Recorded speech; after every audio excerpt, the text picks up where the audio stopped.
Today, on the Daily Scoop podcast from the Scoop News Group.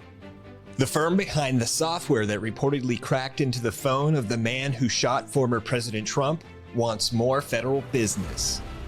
And the VA is transitioning veterans to Login.gov and ID.me for managing healthcare services. It's Thursday, July 18th, 2024.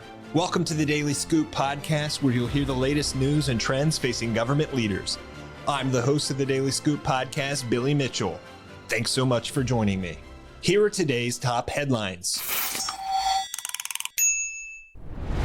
Just days after it was revealed that the FBI used software from Israeli firm Cellebrite to break into the phone of the man who shot former President Donald Trump at a Pennsylvania rally over the weekend, the company has announced that it has made a strategic acquisition that will enable it to expand work with the U.S. government. Cellebrite announced Wednesday that it had purchased Cyber Technology Services Incorporated and that it was establishing Cellebrite Federal Solutions.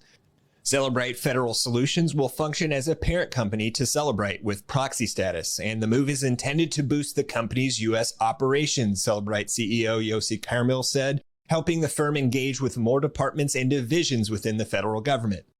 Carmel said that Cellebrite is close to announcing a federal agency sponsorship for a FedRAMP cloud accreditation, which would allow the company to offer more cloud rather than on-premise services. He anticipated an announcement in 2025.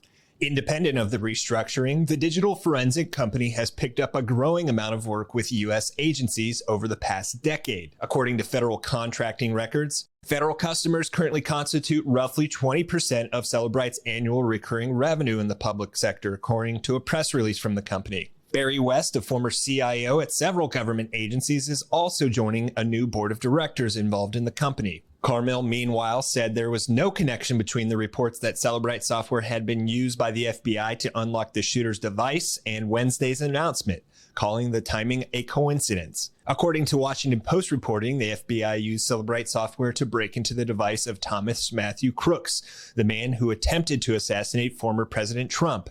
Cellebrite already has a range of contracts with federal agencies. Immigration and Customs Enforcement has had several contracts with the company, including for forensic equipment and licenses. The Secret Service has also purchased technology from the company, as has the Department of Defense. Other agencies that appear to have purchased technology from Cellebrite include the State Department and the Department of the Interior. And for Cyber Technology Services, the company that Cellebrite acquired, it has also contracted for work with the federal government, according to federal contract records. In other news, the Department of Veterans Affairs is transitioning online users to use Login.gov or ID.me sign-ins to access benefits and healthcare services accounts, a move that is expected to impact 3 million veterans and other beneficiaries. In a press release announcing the change, the VA said that after January 2025, veterans and beneficiaries will not be able to use usernames or passwords for its My HealtheVet, a digital service that stores information about health records, communications, appointments, and prescriptions for veterans' use. Those who have not transitioned will be able to access data, resume using services online, and manage benefits once they have created a new account, a process that the VA estimates will take about 10 minutes.